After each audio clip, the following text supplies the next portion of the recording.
Il y a des années, le Seigneur m'a demandé d'aller en Afrique australe pour une mission de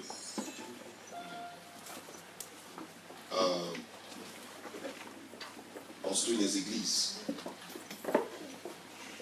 Et quand nous sommes arrivés, nous avons commencé à travailler sur le plan apostolique. Par sa grâce, le Seigneur nous a amenés à toucher les autochtones de ce pays. Ça fait quelque chose comme 14 ans que je ne prêche pas en français, je prêche en anglais. C'est seulement quand je viens dans le monde francophone que je recommence à prêcher en français. Nous avons travaillé et le Seigneur a fait grâce de toucher les autochtones, comme je disais. Et nous avons une grande mission par sa grâce où le Seigneur nous a bénis avec une école qu'on appelle Foundation School. C'est une école de formation de serviteurs qui sont nantis du pays, parce que le Seigneur a dit qu'il fallait les délivrer, les former et les envoyer. Donc cette église, cette école est fondée, structurée. Nous avons formé plus de 21 pasteurs qui aujourd'hui font partie de notre mission. Donc nous avons 21 églises en Afrique du Sud, répandues. Et on vient de commencer la mission, ça fait 5 ans qu'on a commencé la mission en Australie, aux États-Unis, et on était en Angleterre, à Wolverhampton, où on a commencé une autre église, c'est de là que je viens. Et le Seigneur m'a révélé dans une vision que j'étais en train d'aider des petits-enfants. Et quand j'ai demandé au Seigneur, il m'a dit que je veux que tu ailles et partages l'expérience que tu as avec les jeunes églises qui naissent. Donc pour 5 ans, 10 ans, c'est le travail que je fais. Je viens pour donner un enseignement prophétique et aider les églises par la mesure du possible qui sont naissantes, les églises qui sont jeunes. Vous savez, un pasteur peut avoir un grand ministère et un vieux ministère, mais qui a une église jeune. Le pasteur Thésée a commencé à prêcher il y a longtemps, mais son église est jeune. Et je crois que c'est pour cette raison que le Seigneur m'a amené ici. C'est déjà une année, on est en train de célébrer une année, et il m'a demandé de parler sur la fécondité à l'extrême. Donc je vais rester dans ce message-là. Et pendant que je serai en train d'enseigner, je peux aussi exercer les dons de Dieu. Si Dieu nous parle, je vais partager avec vous. Je suis marié, j'ai une femme qui est pasteur de notre église principale qui est établie dans la ville de Cape Town. Son nom c'est Marie. Nous avons 6 enfants. Amen. Gloire à Dieu. Amen. C'est pas facile, je prie, vous allez applaudir.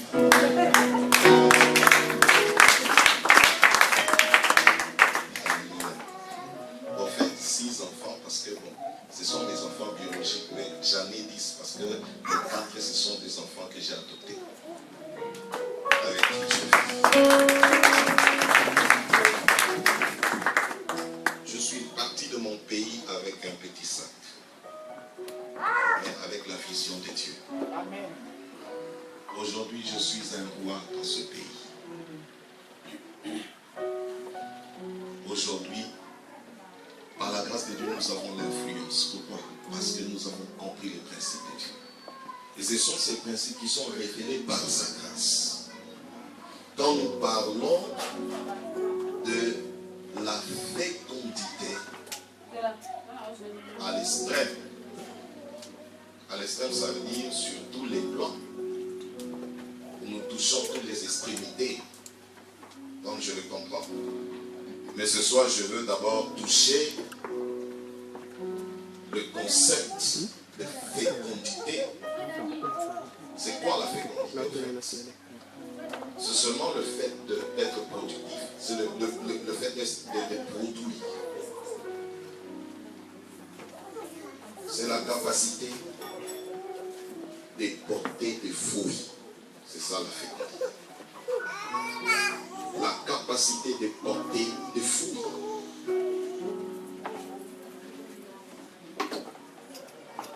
Celui qui ne porte pas de fruits, qui n'est pas capable de porter des fruits, est stérile.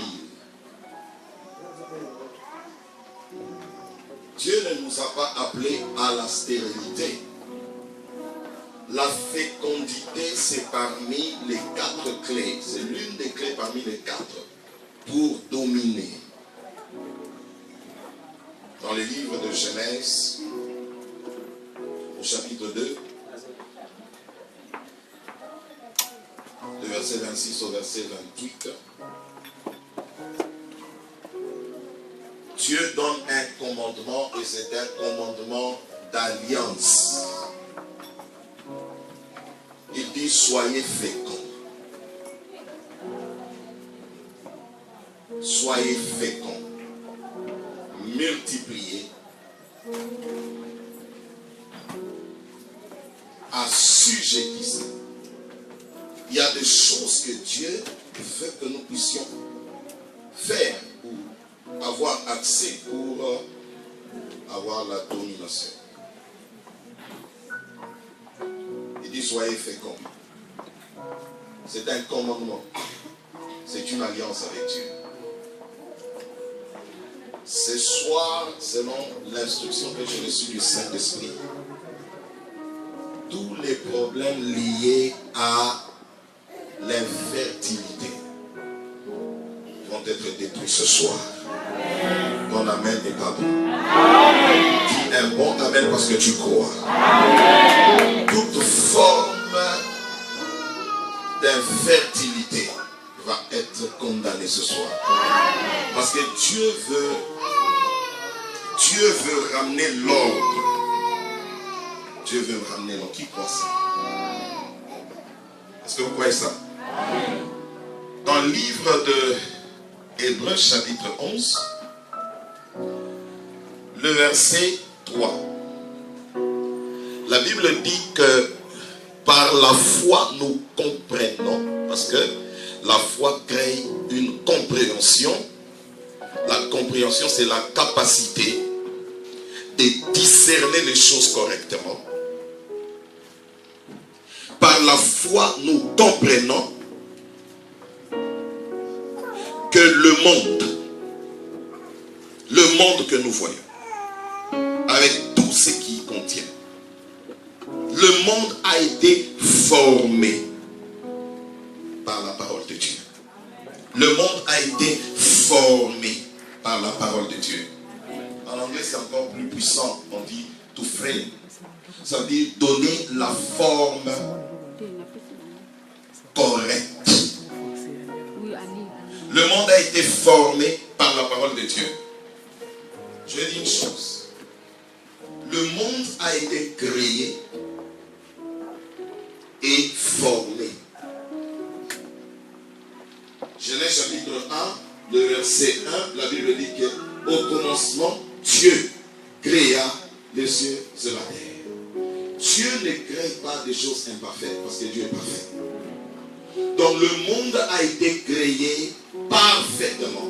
Maintenant le verset 2, la Bible dit que la terre était informe et quoi? Et vide. Pourquoi la terre était informe et vide? Dieu n'a pas créé la terre informe et vide. La terre est devenue informe et vide. Le tohu bohu, qui veut dire un chaos. À cause de toi, de quoi? La Bible dit le ténèbre était à la surface. Le ténèbre, ce n'est pas un état physique, mais c'est un royaume. C'est ce royaume de chaos qui avait déformé ce que Dieu avait formé. C'est comme ça que la Bible dit, Dieu dit que la lumière soit. Cette lumière, ce n'était pas la lumière du soleil, ce n'était pas une lumière physique. C'était l'apparition de la parole de Dieu. Et ce verset est similaire au verset 3 de Hébreux. Vous constatez que vous remarquez que le verset 3 du livre d'Hébreux parle de la formation de la terre. Donc ce sont des versets de création. Et d'ailleurs, dans les livres de Genèse, le verbe créer, ça se conjugue sous deux dimensions. Dans le livre d'Hébreux, je vous ai dit que je suis un professeur. J'ai une école. Ça se conjugue à deux dimensions. Il y a ce qu'on appelle le bara, qui veut dire créer à partir de quelque chose. Et il y a aussi les asa qui veut dire créer à partir de rien. Donc Dieu peut appeler les choses qui n'existent pas dans votre vie et ça commence à exister. C'est pourquoi il ne faut pas s'en faire quand vous n'avez rien, parce que Dieu peut les appeler. C'est ça qu'on appelle les asa. Dieu peut commander les choses qui n'existent pas dans votre vie ici à Paris et ça commence à exister. Dieu peut commander les choses qui n'existent pas dans ce ministère et ça commence à apparaître. Ça, c'est la puissance créative de Dieu. Il peut aussi utiliser le peu que vous avez et commencer à les multiplier. C'est la puissance de la procréation. C'est cette puissance qui habite dans la sémence de l'homme et la sémence de la femme. C'est comme ça que vous avez des enfants. Vous avez des enfants par la puissance procréative, la puissance de la procréation. C'est les baras. Dieu prend ce que vous avez et il crée. Le Seigneur m'avait dit un jour, il ne faut pas t'en faire. Si tu as une petite église. À cette époque-là, mes amis pasteurs m'appelaient pasteur de l'école de dimanche. Parce que j'avais une petite église. Un jour, Dieu m'a dit, ce soir, quand tu vas prier, je vais maintenant souffler sur ton église. Je vais créer à partir de ce que tu as. Il y aura la multiplication. Et le jour qui suivait, il y a eu des masses qui sont venues dans l'église. Jusqu'à aujourd'hui. On a divisé, on a scindé l'église à deux. On a créé une autre branche. La semaine qui venait, toute la semaine, nous avons une grande salle. Ça peut être, je ne sais pas moi combien de fois. Notre chair seulement, ça peut commencer de là jusqu'ici. La chair. Dieu a rempli. Je suis venu prophétiser dans ce ministère parce que c'est un ministère qui a été suscité par Dieu. Qui aura le souffle de Dieu cette année avant la fin. Et Dieu va commencer à multiplier, à créer avec le bara qui a pris ça. Est-ce que vous croyez ces choses-là? Vous croyez ces choses-là? Le réveil va commencer. Nous sommes un grand peuple. Nous avons le mandat du réveil dans le monde. Dieu nous avait révélé cela.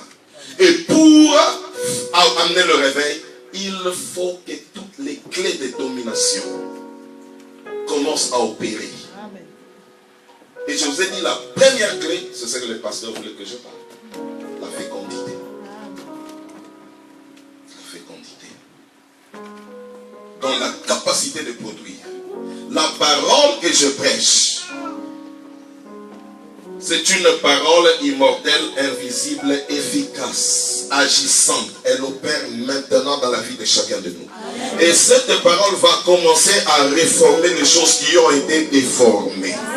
Qui croit cela? C'est ce que la Bible dit que là, nous croyons, nous comprenons à ce débat. Oh my God. Something's going to happen here in the future. Je sens l'onction ici. Vous savez, pour savoir qu'une église a été suscitée par Dieu, ce n'est pas les instruments, ce n'est pas le nombre de personnes, c'est la présence de Dieu. Quand vous sortez, ce ne sont pas les habits,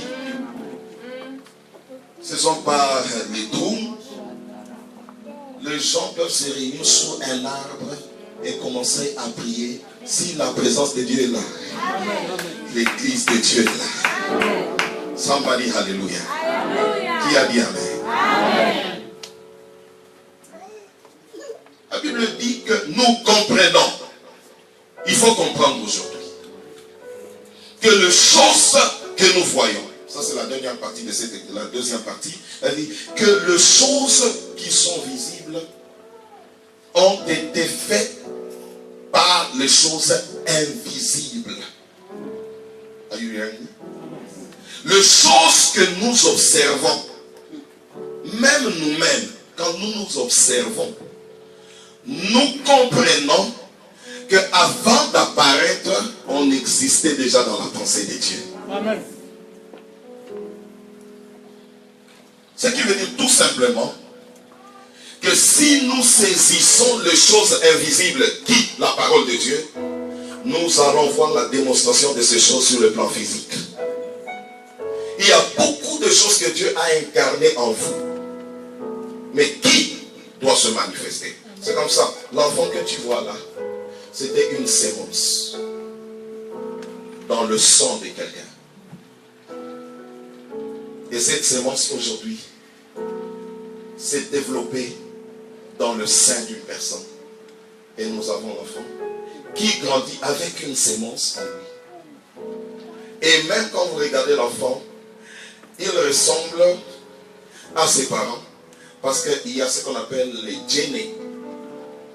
Ce sont les informations qui sont cachées dans cette sémence, qui répètent les informations des parents. C'est pourquoi j'ai toujours dit, si vous avez la sémence de Dieu en vous, vous ne pouvez pas vivre une vie déformée.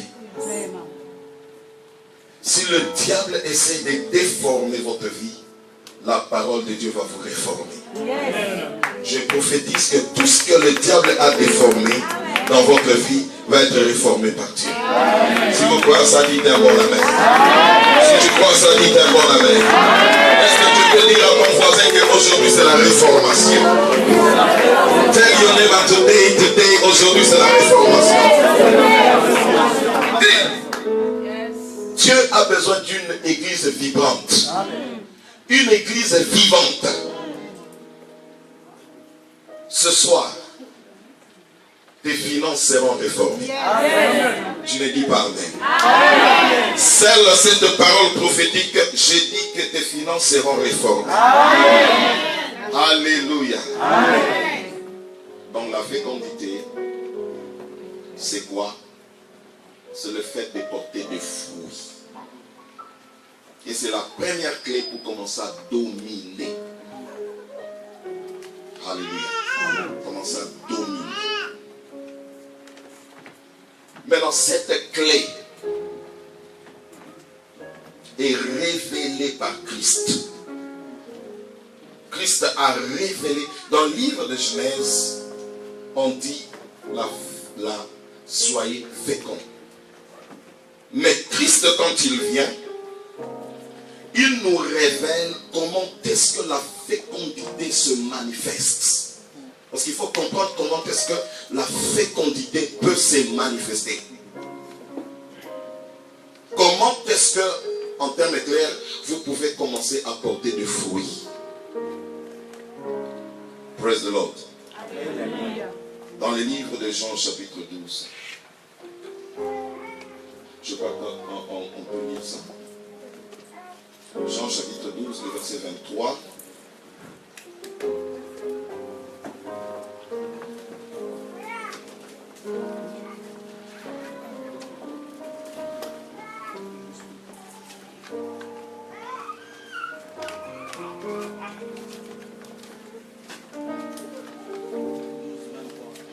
À 23. Je lis la parole de Dieu au nom Jusqu'au verset de Christ. Amen. Jésus leur répondit, l'heure est venue où le Fils de l'homme doit être glorifié. En vérité, je vous le dis, si le grain de blé qui est tombé en terre ne meurt, il reste seul. Mais s'il meurt, il porte beaucoup de fruits. Celui qui aime sa vie la perdra. Et celui qui hait sa vie dans ce monde la conservera pour la vie éternelle. Si quelqu'un me sert, qu'il me suive. Et là où je suis, là aussi sera mon serviteur. Si quelqu'un me sert, le Père l'honorera. Le Père l'honorera. Il y a trois choses que nous remarquons dans ce verset. Jésus parle de la sémence qui est appelé à porter, à produire. C'est là où il y a le secret de la production, le secret de la fécondité. Il dit si le grain qui est jeté à terre, la première dimension pour entrer dans le domaine de la fécondité, il faut que le grain soit jeté à terre. La deuxième dimension, il dit, s'il ne meurt, il reste seul. Ça veut dire qu'il ne produira pas. Donc il faut mourir. Il faut que le grain meure. Et la troisième dimension, c'est maintenant la visibilité. Ça veut dire que la chose qui était morte et qu'elle s'est transformée commence maintenant à produire. Ça devient visible aux yeux des gens. Vous ne pouvez pas sauter des étapes. Vous ne pouvez pas sortir du ventre avant votre temps. Quand vous sortez, vous êtes prématuré. Et c'est comme ça qu'il y a des ministères qui vivent avec des bonbons. Parce qu'ils sont sortis avant les temps. Ils n'ont pas suivi ce qu'on appelle le process. Il faut qu'il y ait accrochement des barils. Le Seigneur vient de me parler d'une personne, je vais dire ça après. Il faut que la sémence entre. Et après, il faut qu'il y ait fécondité. Et il faut qu'il y ait développement. Et le développement demande un temps. Il faut aussi qu'il y ait l'environnement qui permet le développement. Ainsi, il y a le temps de la délivrance. Et quand le temps de la délivrance arrive, on voit ce qu'on ne voyait pas. Il y a la vie. Il y a les choses qui apparaissent. Mais ce sont des saisons. Le problème, c'est que beaucoup de gens ne discernent pas les saisons. La saison où Dieu commence et la saison où c'est que Dieu avait commencé se manifeste. Il y a 3 dimensions. Vous savez, dans la vie, il y a aussi 3 saisons. Dans la vie. Il y a la première saison qu'on appelle le matin. Ça commence de 0 jusqu'à 30 ans. Et je dis 30 ans parce que c'est un point biblique. Et de 30 ans jusqu'à 60 ans, c'est de là que maintenant nous passons l'après-midi. Et à partir de 60 ans jusqu'à la mort, c'est le soir. Personne ne peut éviter ces 3 saisons. Malheureusement, il y en a qui meurent avant la 2e saison ou la 3e saison. La première saison, c'est la saison où on conçoit, on se développe. La 2e saison, c'est la saison où on entre dans l'activité. On commence à se multiplier. On commence à fonctionner. Même dans la vie.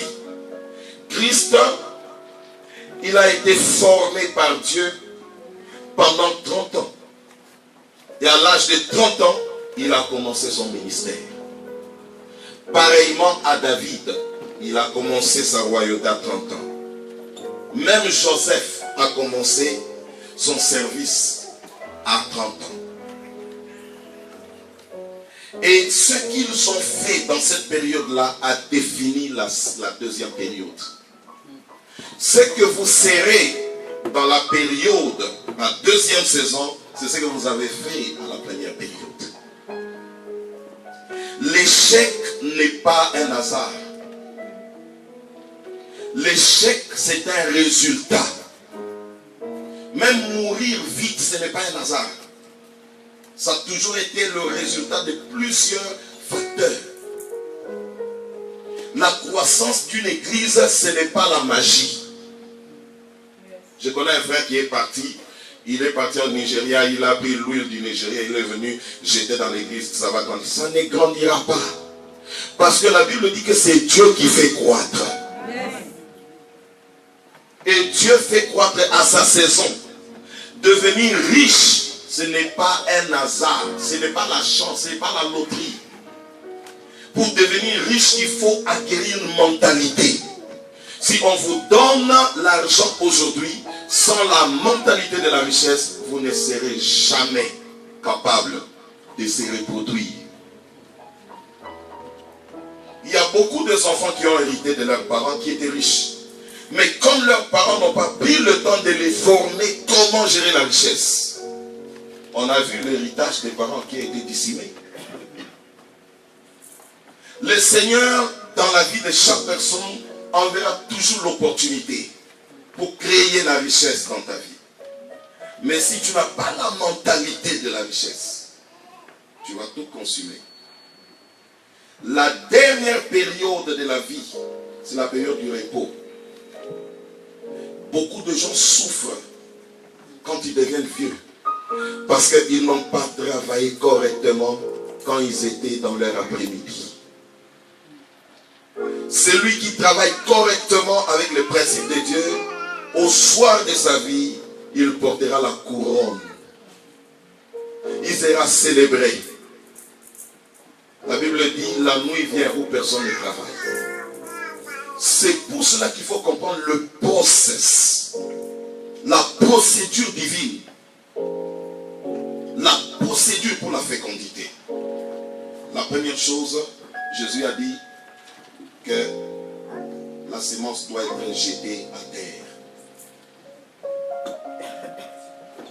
Cette période, c'est la période où Dieu commence le brisement dans ta vie.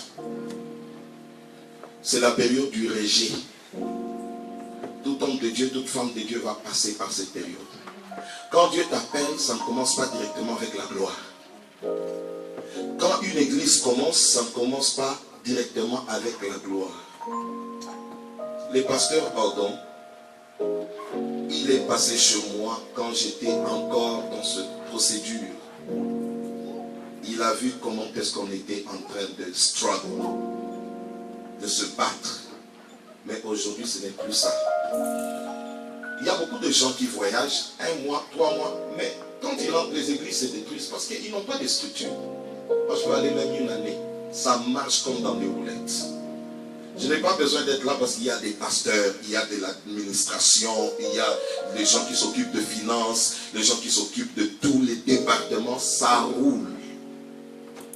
Nous avons des structures telles que nous utilisons les multimédia pour avoir, je sais tout ce qui se passe. Même avec le WhatsApp, je sais. Nous avons des groupes, là, je sais que c'était comme ça, c'était comme ça, c'était comme ça. Mais ça a pris des années. Il fallait aller dans le process. C'est un temps où vous faites face à beaucoup de problèmes. Où les hommes vous rejettent. C'est un temps où on ne vous accepte pas. Il faut passer par ce temps-là. Si vous voulez que les hommes vous acceptent, Dieu ne vous acceptera pas. Il faut être rejeté par les hommes pour que Dieu commence à vous transformer. C'est ce qui s'est passé au mont Horeb. Dieu voulait faire quelque chose avec le bâton de Moïse. À la première rencontre, Dieu demande à Moïse, qu'est-ce que tu as dans la main? Moïse avait un bâton. Il ne connaissait pas la valeur de ces bâtons. Il l'utilisait pour paître les brebis. Pour lui, c'était un bâton sec. Après ce travail, il le jette à côté, il le reprend, il fait. Mais il ne connaissait pas le mystère de ce bâton. Il ne connaissait pas l'avenir prophétique de ce bâton. Jusqu'à ce qu'il rencontre le buisson ardent et Dieu lui pose la question. Est-ce que tu sais ce que tu as dans tes mains? Alléluia. Le monde ne vous reconnaît pas. Le monde ne vous acceptera pas jusqu'à ce que vous passez cette période de rejet. Il ne faut pas se plaindre. Il faut accepter l'école du rejet. L'école de la petitesse. Parce que Dieu commence petit. Que je rentre d'abord avec ce bâton-là. Quand Dieu pose la question à Moïse, qu'est-ce que tu as dans la main? Moïse dit un bâton. Il dit jette les bâtons. Jette les bâtons. Quand il jette les bâtons, la Bible dit, le bâton tombe, automatiquement ça se transforme. C'est ce qu'on appelle la métaphysique. La métaphysique, ça veut dire passer d'une nature à une autre. Quand il y a eu cette transformation, cette transfiguration d'un bois à un serpent, Moïse a compris qu'il avait quelque chose de plus puissant dans sa main. Il a commencé à fuir. C'est comme ça que le monde va réagir avec ta vie. Quand tu vas terminer l'école du rejet, quand l'église va passer par le feu de la transformation, le même gens qui doutaient du ministère, le même personne, même dans l'église, qui se disent que est-ce que vraiment le pasteur, il est appelé, parce qu'il y a des gens comme ça. Il y a des gens qui disaient, est-ce que le prophète, il est vraiment appelé? Quand il est en train de souffrir, je me rappelle, on a pris nos histoires, on a jeté dehors. Un dimanche, les choses étaient dehors. Je viens, je trouve la chair, les chaises dehors. Et les gens disaient qu'il n'a pas Dieu. Il n'a pas Dieu. On a fait des cultes dehors. Moi, ma femme, mes enfants, avec 2 frères. Et les gens qui venaient à l'église, ils nous ont vus dehors. Je suis en train de chanter avec ma femme. Je les ai vus tourner des ronds qu'ils fouillaient. Parce que Dieu ne peut pas t'amener à la gloire avec des parvenus. Il faut d'abord qu'il y ait une sanctification que Dieu puisse sélectionner. De même avec tes propres caractères. Dieu ne peut pas t'introduire dans une nouvelle saison si tu n'es pas encore brisé. Est-ce que je parle à quelqu'un ici? Lève ta main et dis, je le crois. Regarde ce que Dieu dit à Salomon. Il dit, quand tu tailles les colonnes de l'église, on parle des colonnes. Les colonnes de l'église soutiennent la structure. C'est comme ça que vous remarquez. Les choses les plus importantes d'une structure sont ça ne se fait pas remarquer. Si je vous pose la question, qu'est-ce que vous voyez ici? La plupart de vous diront, ah, ces tapis là, cette chair là, les fleurs. Parce que ça attire l'attention. Mais les choses, ça ce sont des choses qui sont moins importantes. Les choses importantes de cette structure, et la raison pour laquelle nous sommes ici en sécurité, c'est parce qu'il y a des fondements que vous ne voyez pas. Et ce sont les piliers qui sont là, qui soutiennent la toiture. Mais vous ne faites jamais cas de cela. Quand Dieu commence à faire une chose puissante avec vous, il va d'abord vous tailler. Dieu dit, tu tailleras les colonnes en brousse. Et lorsque tu finis de tailler et de polir, tu les amènes maintenant au temple. Pourquoi? Quand Dieu détaille, ça fait beaucoup de bruit. Il faut que ça soit en brousse. Parce que dans le temple, il faut que ce soit le silence. C'est comme ça que vous avez vu des prophètes qui sont venus avec des dons puissants. Mais parce qu'ils n'ont pas voulu attendre le temps du polishment, le temps où Dieu les a réellement préparés, ils se sont retrouvés opérant dans la gloire avec des faiblesses. Et ces faiblesses ont commencé, et Dieu commençait à les tailler dans le temple. Et tout le monde voyait. Voici les faiblesses. Oh, ce prophète, il est comme ça. Oh, lui là, il est comme ça. Pourquoi? Parce que le don du brisement n'a pas été respecté. This is a very important message. I tell you the truth. I tell you the truth. Il faut que Dieu vous enlève les fleux là, toutes ces mentalités là. Ces mentalités de médiocrité. Pour entrer dans les dimensions divines les plus puissantes. La valeur d'un homme, ce n'est pas ce qu'il a, c'est qui il est. Ce qui fait de vous un homme glorieux, c'est votre identité. Ça n'a rien à voir avec ce que vous avez. Il y a des hommes sans valeur, mais qui ont tout. Moi, je connais des voleurs qui roulent en Lamborghini. Ce ne sont pas des valeurs. Ce sont des antivaleurs. Dieu cherche des hommes qui ont la substance, des femmes qui ont la substance, ma soeur. Je suis ici pour te dire que Dieu veut te tailler parce que tu as une destinée de grandeur. Amen.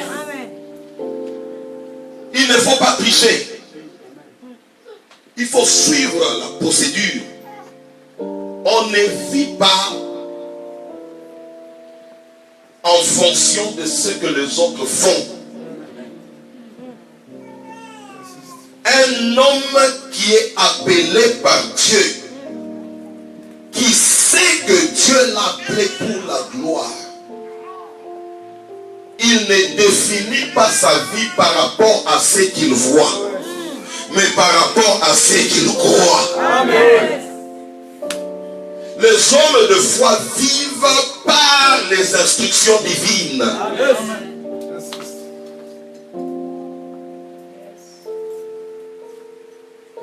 Ce qui fait de moi un prophète, c'est la paix, la grâce et le caractère, le développement de mon intérieur. C'est comme ça que Jean dit, je souhaite que tu prospères à tous égards. Amen. Et prospère comme l'État. Le développement extérieur commence par le développement intérieur. Amen. Nous avons beaucoup de problèmes dans notre communauté, dans nos pays, dans notre continent, avec des problèmes à cause de problèmes internes. Ce sont des problèmes de mentalité qui font. Il y a quelqu'un qui est venu dans mon église, je l'ai invité. Il est venu, il a vu une petite fille qui travaillait à l'église. Et qu'est-ce qui s'est passé? La fille venait pour célébrer, il était en train de bien prêcher, la fille est venue pour célébrer tout. Il a fait un geste qui n'était pas bon. Et la fille était frustrée. À la fin, je l'ai appelé, j'ai dit, pasteur, tu vois la petite fille que tu as humiliée là, c'est elle qui a payé ton billet. C'est toi qui t'as logé à l'hôtel 5 étoiles. La voiture là que tu conduis là, c'est sa voiture. C'est vrai, c'est une petite fille. J'ai dit oui. Nous, chez nous, les anglophones, on ne voit pas les apparences. C'est la substance. Il faut beaucoup travailler l'intérieur. Il faut laisser à Dieu le temps de briser, de forger les dedans. C'est très important.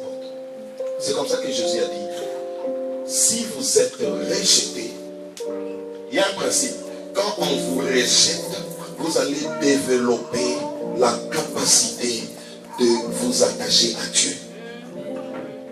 Am I talking to someone? Yes. Si on vous rejette, vous allez développer.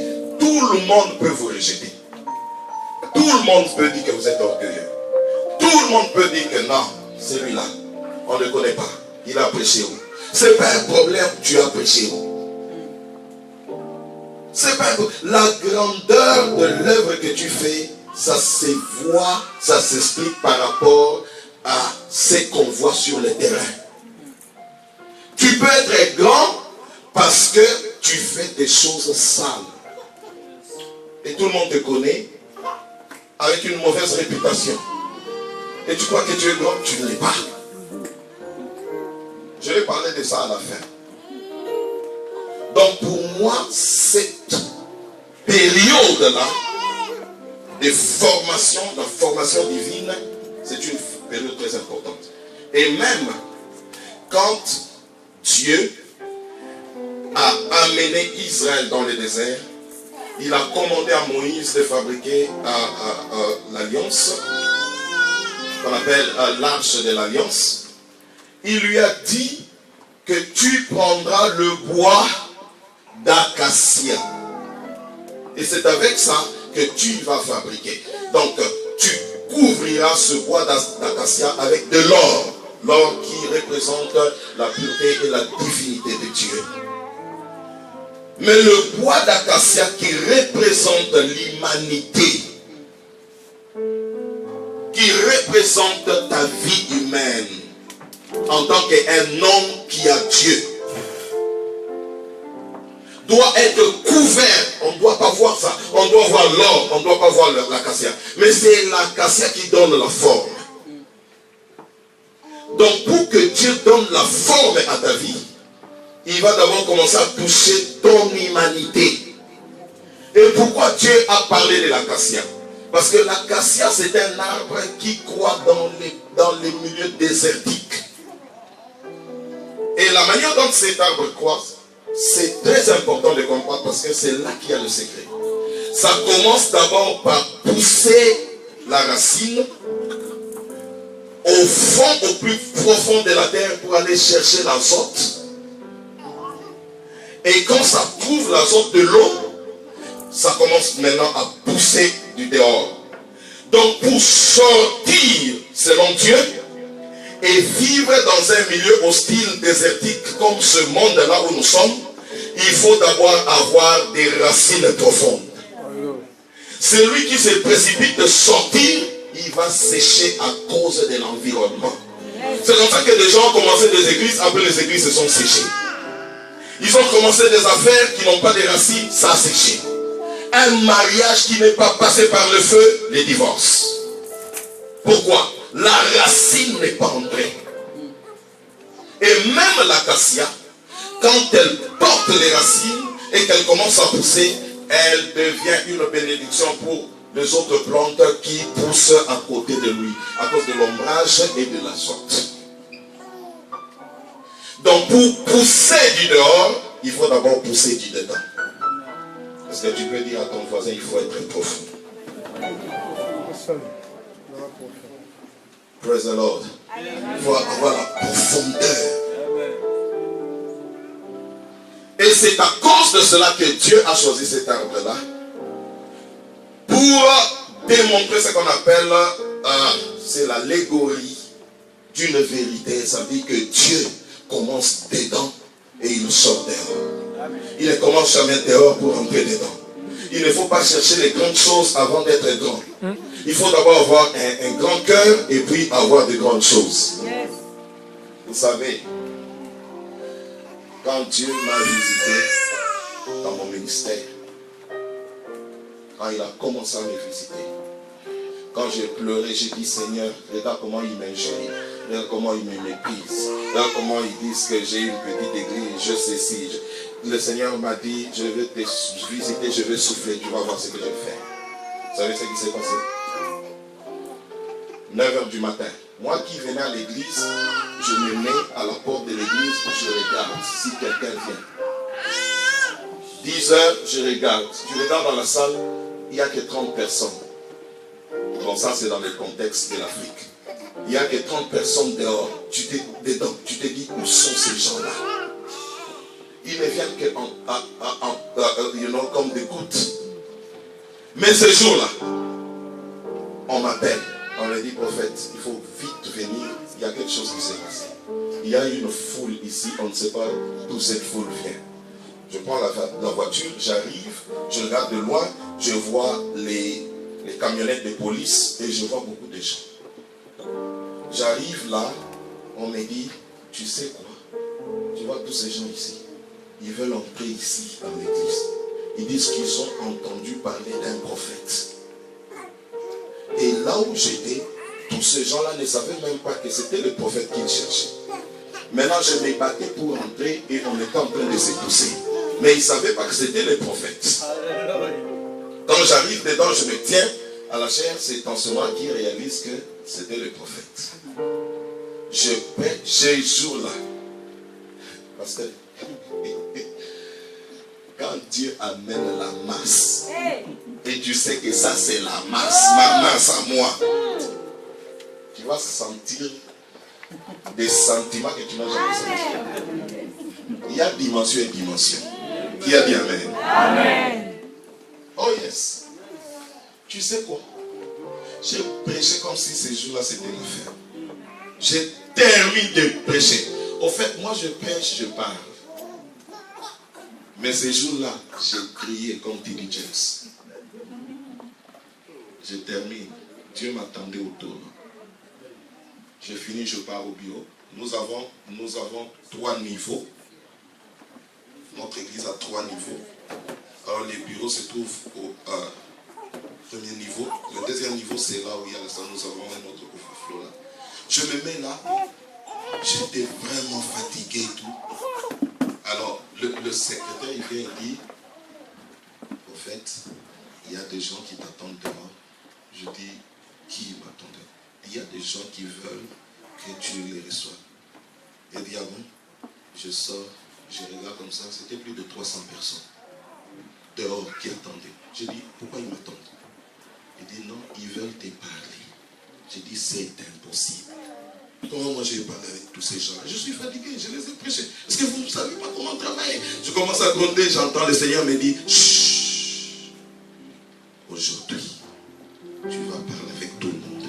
Et tu vas parler un à un. C'est la grande église que tu as cherchée. Maintenant, je te le donne. Je dis quoi? Il dit que tu vas parler avec chacun d'eux. Et si tu ne fais pas ça, je vais retirer ma classe. J'entre dans les bureaux, je le mets. La première personne, la deuxième, la troisième, la quatrième. Avant que je n'arrive à 60, je sentais déjà la douleur dans mon corps. Parce que la majorité des gens qui venaient me parler, ils ne disaient que de leurs problèmes. Moi j'ai tel maladie, moi j'ai tel problème,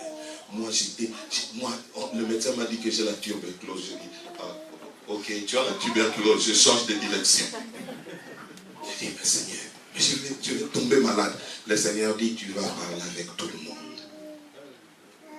J'étais parti à l'église à 9h, je suis sorti de l'église à 23h. Ces gens-là ne partaient pas. Les jours où tu viens à mon église, tu vas te rendre compte. On commence les cultes à 9h, on termine les cultes à 17h. Et quand ils partent, moi je sors là-bas vers 22h, 23h. Parce qu'il y a des gens qui veulent que je leur parle. Et c'est comme ça depuis tout ce temps. Quand j'ai terminé de faire ça, je suis allé à la maison, je me mets sur les lits, je deviens malade. Le Seigneur me dit, tu vois l'église que tu cherchais, la grande église que tu cherchais là, c'est ça la grande église. Donc là, tu dois donner ta vie pour eux. C'est comme ça que Christ a donné la vie, sa vie pour se prédiquer. J'ai dit, mais c'est impossible. Il dit, si tu veux des grandes choses, tu dois avoir un grand cœur. Après 3 ans, je me suis rendu compte que je commençais à vieillir à cause du poids. Et les gens ne font que venir jusqu'aujourd'hui. Ils ne s'arrêtent pas. Et Dieu continue à me dire, tu dois les recevoir tous. Donc, le jeudi et le dimanche, je suis toujours malade. Dieu me dit que c'est la grande église que tu voulais. Je dis, mais il y a des gens qui ont des grandes églises, c'est pas ça. Ils disent qu'ils n'ont pas de grandes églises. Ils ont leur grand business. Mais une grande église, les pasteurs prennent soin de ses brebis. Toi, tu vas prendre soin de ses brebis. J'ai dit à ma femme, il faut qu'on prie, qu'on dise à Dieu, nous ne voulons plus la grande église. Vous savez? Et si je reçois les gens, il faut toujours avoir l'argent là à côté, parce qu'il faut donner. Il y en a qui viennent dire, moi je n'ai pas mangé. Bon temps. Il ne faut pas dire je t'ai béni, il faut donner. Amen. Tu veux cette église-là? Gloire à Dieu. Amen. Et c'est comme ça que Dieu nous prépare pour passer par là, pour avoir la capacité de gérer ces choses-là. Dieu ne peut pas vous donner un mari s'il ne vous baptise pas par le feu. Parce qu'un mari, c'est quelque chose de puissant. Dieu ne peut pas vous donner une femme si vous ne comprenez pas c'est quoi une femme. Une femme, ce n'est pas pour les garçons. Comme on dit en anglais, it's not for boys. C'est pour les hommes faits. Avoir une femme, tu dois être un homme, pas un boy. Il ne faut pas aller pour les sentiments. Une femme, ça représente beaucoup de choses. Donc, tout ce que Dieu donne, il vous fait d'abord passer par une formation, et c'est une formation de prison. Yes. Malheureusement, nous sommes arrivés dans une période dans nos églises où La notion du brisement, on ne la fait plus. On ne fait plus le brisement. Nous voulons des miracles instantanés. Comme dans les macros, je ne sais pas comment vous appelez ça ici. Les micro-ondes. On met là, rapidement. Et c'est comme ça que les gens changent des églises tous les jours. Parce qu'ils ont besoin d'un miracle instantané. Si ici ça ne marche pas, moi je vais aller là-bas essayer. En Afrique du Sud, nous avons même l'expérience.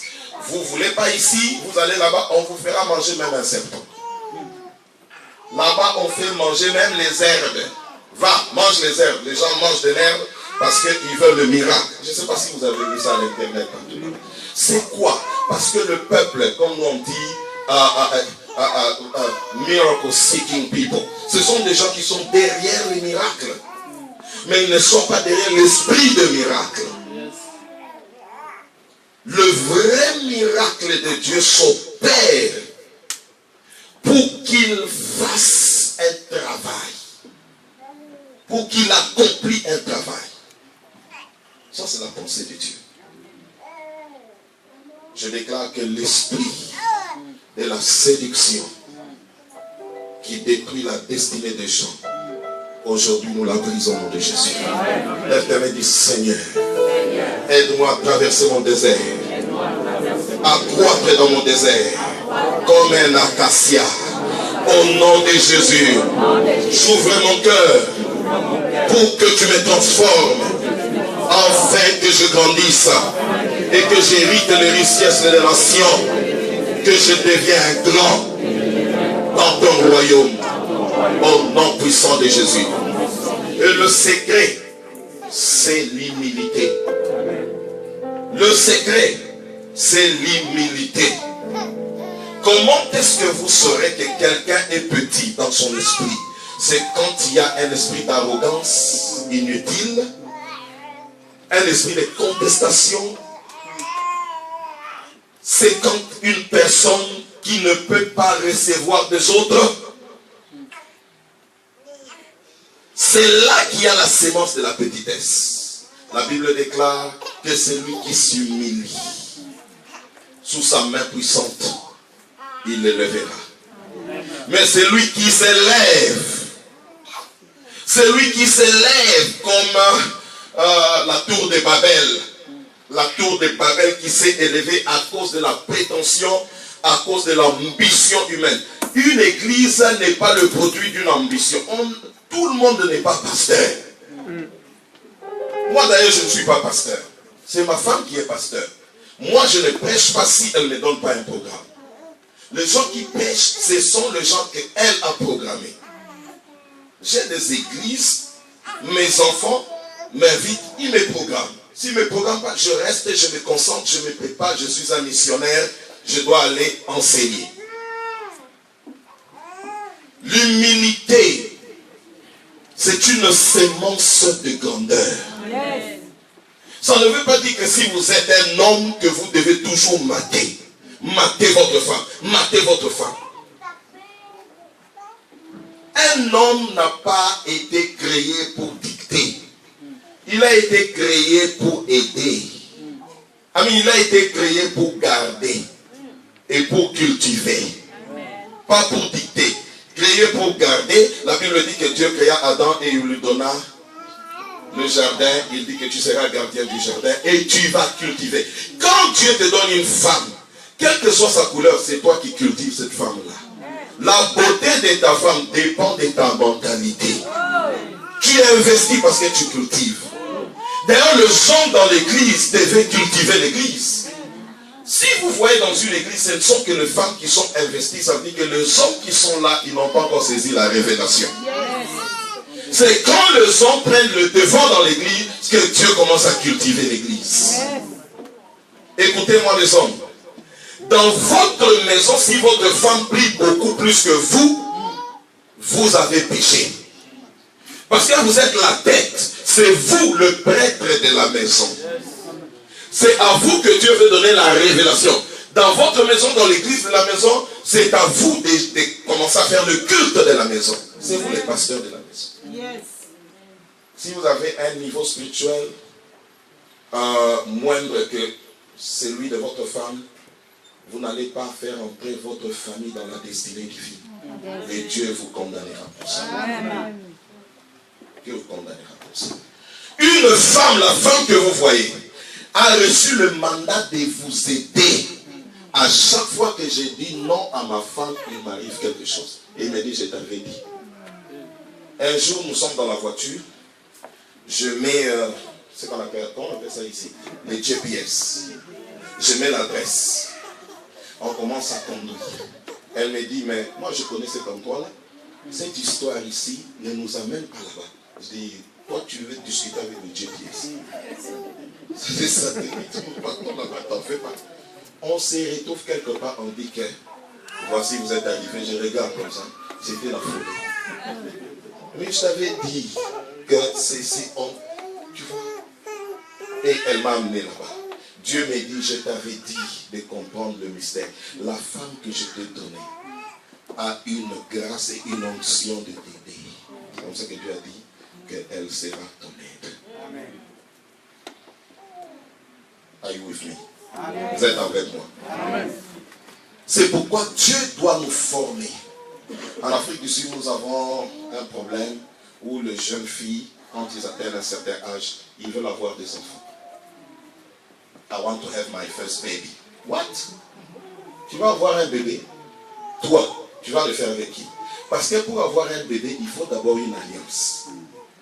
Parce qu'un enfant doit naître dans une alliance. Mais si tu fais un bébé en dehors de l'alliance, tu frappes cet enfant d'une malédiction. Tu frappes cet enfant. La Bible dit que le bâtard n'héritera pas dans l'ensemble des saints. Ça veut dire qu'un enfant qui est né en dehors du mariage, si on ne fait pas la réparation, cette loi-là va s'appliquer. C'est comme ça que quand Jacob a commis l'erreur, il a eu un enfant avec sa belle-sœur, même la prophétie que, je parle de Judas, même la prophétie que Jacob avait prononcée sur lui, quand il a dit que Judas, tu es un lion, tu es un roi, le sceptre de pouvoir, d'autorité ne s'éloignera pas de ta maison. Vous allez remarquer que de Judas jusqu'à David, il y a 10 générations. Et ces 10 générations, il n'y a aucun roi. Pourquoi? Parce que la loi dit que le bâtard n'entrera pas dans l'héritage de saints et de justes jusqu'à la 10e génération. Il y a des gens qui souffrent aujourd'hui parce qu'il y a eu des problèmes d'alliance. Il y a eu des problèmes d'alliance. C'est comme ça que je dis, il faut laisser le temps à Dieu de créer le brisement en vous, de vous préparer. Qui a dit Amen? Amen. À cause du temps.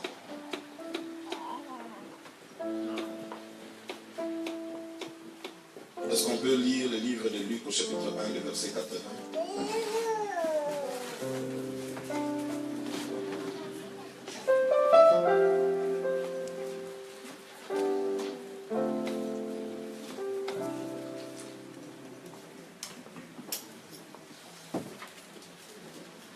Luc 1, verset 80. Or l'enfant croissait et se fortifiait en esprit. Il demeura dans les déserts jusqu'au jour où il se présenta devant Israël. Ça c'est Jésus. La Bible dit que Jésus croissait. Il croissait, mais il demeura dans les déserts. Il n'était pas sorti avant son temps. Il était resté dans le désert. Pendant qu'il croissait, Dieu utilisait l'environnement pour l'enseigner les choses par rapport à son avenir. Et quand le temps est arrivé, la Bible dit qu'il est sorti devant le peuple. C'est comme ça qu'il a réussi. Donc c'était pour paraphraser, dire que Dieu, dans le processus de la fécondité, il faut d'abord qu'il y ait le mouvement de jeter. Il faut d'abord tomber. Il faut d'abord être brisé. Il faut accepter d'être jeté, d'être brisé. Alléluia. Amen. Est-ce que tu peux dire à ton voisin, il faut accepter les brisements? Si tu marches à pied, il n'y a pas de problème, c'est Dieu qui te brise. Marcher à pied, ça ne veut rien dire. Ça ne veut rien dire. Alléluia. Amen. Dieu est en train de t'enseigner. Tout ce qui nous arrive, c'est... Tu vois, si Dieu ne t'a pas enseigné comment marcher à pied, le jour où tu as une voiture, tu abandonnes Dieu. Au lieu de prendre la voiture, de rouler à l'église, tu vas rouler dans une boîte. Ça, j'ai dit. Donc, il faut vraiment le brisement. Qui a dit Amen? Amen. La deuxième chose, c'est mourir. La deuxième chose, il faut mourir en soi. Il faut mourir en soi. Nous allons lire le livre de Philippiens au chapitre 2, le verset 8. Lisons rapidement.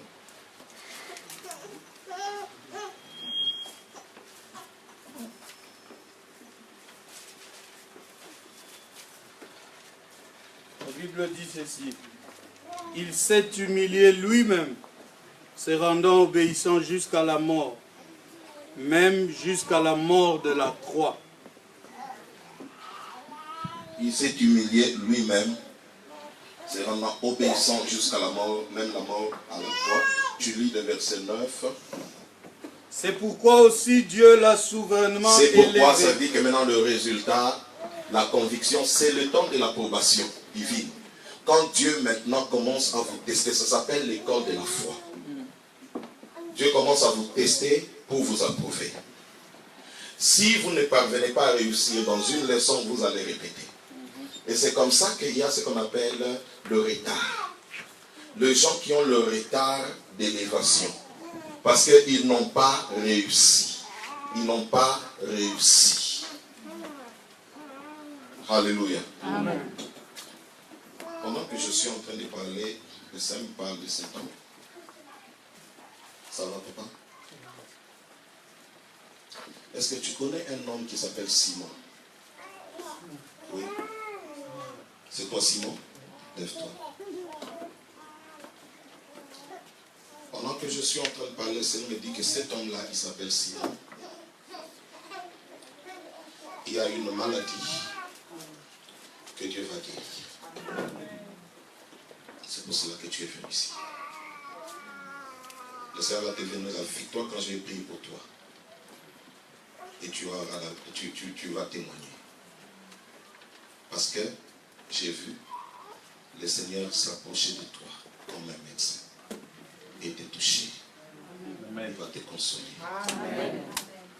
J'ai entendu de voix qui te réclamaient. Ce sont des réclamations. Toi, tu ne vas pas répéter la même histoire. Dieu va te donner la victoire. Et tu vivras longtemps. Amen. Quand Dieu t'appelle par ton nom, quand Dieu t'appelle par ton nom, ça veut dire que tout simplement Dieu est en train de toucher la racine de ta vie. Je sens l'onction. Jésus a dit, est-ce que tu me connais? Tu me connais, papa? Tu me connais? Tu m'as déjà vu. On s'est déjà vu. Dieu te connaît. Dieu te connaît. Il t'a appelé par ton nom. C'est glorieux. Dieu te parle des choses que tu connais. Dieu est en train de te faire grâce.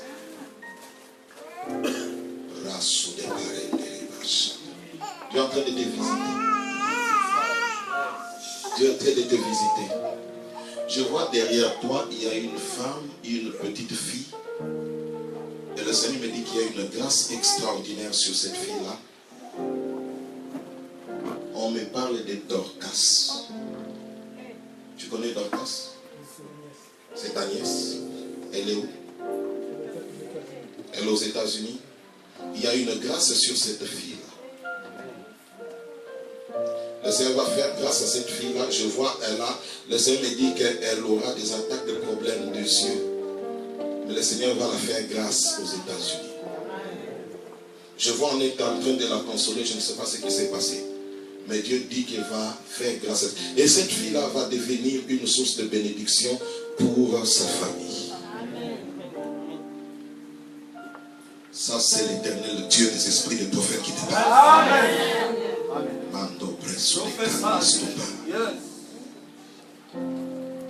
La Bible déclare, personne ne connaît les choses de l'esprit, si ce n'est l'esprit lui-même. Et personne ne connaît les choses de l'homme, si ce n'est l'esprit de l'homme. Mais Dieu nous a fait grâce. Nous avons connu sa pensée. Pendant que je te parle, maintenant, le Seigneur qui m'a pris en Afrique, qui m'a amené dans le pays de l'Afrique australe, qui m'a donné tout un pays, sous cette puissance d'autorité prophétique, tu dois témoigner. Amen. Je te bénis. Amen. Alléluia.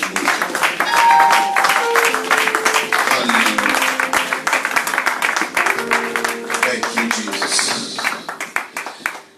La prédication de la parole a plusieurs dimensions. La première dimension, c'est ce qu'on appelle le verbe. Le verbe, ça veut dire la compréhension prophétique de la parole de Dieu. Pendant que j'enseigne, si vous avez la compréhension ici, Dieu vous fait comprendre, ou si vous fait comprendre ce que je suis en train de dire, vous allez recevoir le verbe de Dieu. Votre conjugaison va changer. Vous n'allez plus parler comme les gens de ce monde. Vous allez commencer à parler comme Dieu lui-même. Or, la Bible dit que l'esprit de la foi, c'est le parler de Dieu. J'ai cru, c'est pourquoi j'ai parlé.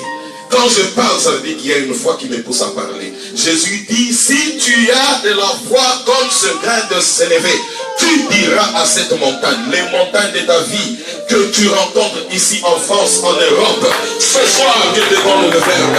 Tu vas proclamer les paroles, et ces montagnes vont être arrachées par leurs racines. Vous chantez l'enfant de règne. Je suis venu au nom de l'Éternel vous annoncer que quelque chose va commencer à grandir en vous. L'esprit du verbe de l'Éternel. Ce qui a été dit, vous le verrez avec vos yeux. Le Seigneur me dit que quand une saison arrive, la saison influence les situations. Quand Dieu amène une nouvelle saison, il y a des choses qui changent. La saison peut changer par un oracle prophétique. C'est pourquoi il est écrit par un prophète. Il a pris le peuple de l'Égypte du terre de captivité. Il les a traversés la mer rouge en marchant dans le sec. Il les a établis dans le désert. Et par un autre prophète, il leur a donné la terre qu'il a promis à leur père. Ce soir, il y a un mouvement prophétique. Je déclare une prophétie sur ta vie qui change de dimension ce soir. Like it or not, I decree in your life, there is a shift. Tu vas opérer à une nouvelle dimension. La dimension, ça veut dire tout simplement la même chose que tu faisais hier. Tu commences à le faire à un niveau élevé. Les mêmes paroles que tu prêchais, quand tu prêches, il y a des résultats plus que ce que tu avais avant. Ton mariage change de dimension. Tes finances changent de dimension. Est-ce que je parle à quelqu'un ce soir? Si tu le crois, lève ta main, dis je le crois, je le crois. Cette salle, elle est petite. Je dis qu'elle est petite à cause de la grandeur de la paix de Dieu dans ta vie. Les finances que tu es en train de gérer dans ta vie sont petites à cause de l'appel de la grandeur de Dieu dans ta vie. Tu n'es pas ce que les hommes disent que tu es. Tu es ce que Dieu a dit que tu es. En toi, il y a la gloire. Amen. Qui a dit Amen? Amen. Qui a dit Amen? Amen. Il le faut. Il le faut. Il le faut. Accepter l'école de Dieu. Amen.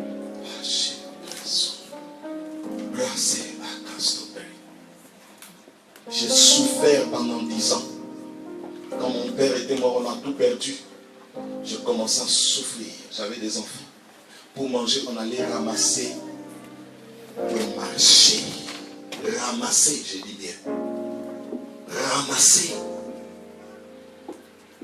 Un mon enfant est en train de pleurer. Il s'appelle Jonathan. Que toutes les bénédictions du ciel soient sur lui maintenant même que je parle. Amen. On souffrait. Même les pauvres nous appelaient pauvres.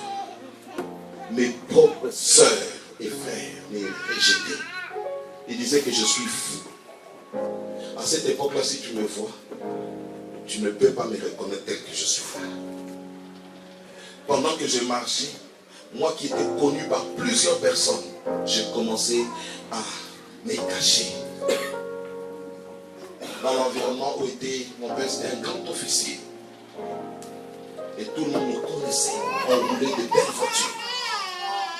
Mais il y a un temps pour toutes choses. Il y a un temps où tu manges, tu te réjouis. Mais il y a un temps où Dieu te fait passer par le brisement. Pour que tu entres dans un autre temps. Yes. Dieu ne peut pas construire sur des fondements anciens. Dieu m'a dit, je vais ôter les fondements des hommes. Mais je ne savais pas que Dieu va ôter mon père. Il dit, je vais ôter les fondements des hommes. Parce que je t'ai appelé pour les nations. Et que ton cœur est attaché à la richesse de ton père. Je ôterai cette richesse. Il y a quelqu'un qui est ici. Tu as vécu dans la richesse. Tu t'es retrouvé en Europe. Tu ne sais plus quoi faire. Tu es humilié. Je suis venu te dire, c'est un temps de l'école. Dieu a arraché les choses qui ont été construites par la main d'homme. Parce qu'il veut te donner les choses qu'il a lui-même créées avec sa main. Ne pleure pas. Ne pleure pas. Ne te cache plus. Je me cachais. Un jour Dieu m'a dit, ne te cache plus. Ne te cache plus. Laisse-le te voir comme tu es. Parce que c'est ce que j'ai fait. Mon fils pleurait toute la journée, il n'avait pas mangé. Je suis allé toquer dans une boutique de chez. J'ai plaidé. J'ai dit à cet homme, regarde ce que nous souffrons. Est-ce que si tu laisses mon... Il me dit, bon, tu peux prendre ce que tu veux là. Peut-être pour quelques-uns, ils ne savent pas ce que je dis. Moi qui avais des habits, des chaussures, j'ai commencé à utiliser les babouches. Et les gens disaient, regardez ces enfants-là, regarde ce qu'ils sont devenus. Regarde. Jesus. Jesus.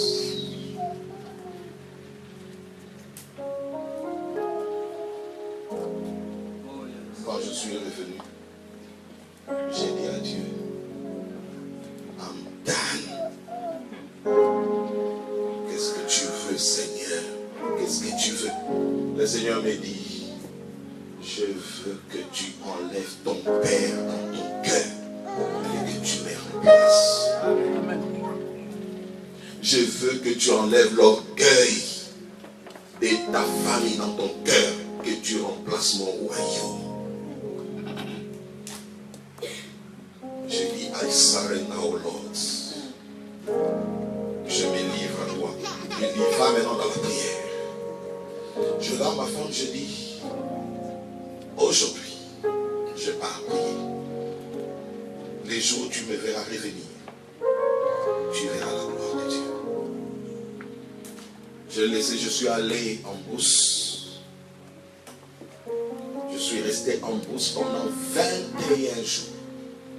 Le 12e jour, pendant que j'ai crié à Dieu, j'ai dit, je ne comprends pas ma vie, qu'est-ce que tu veux?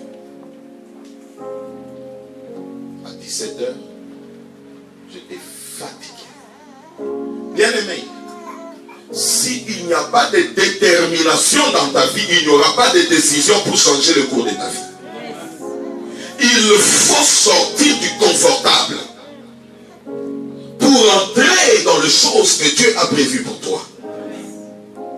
Il y a des choses que nous ne voulons pas lâcher. Et ce sont ces choses-là qui nous empêchent d'entrer dans les choses que Dieu a préparées pour nous.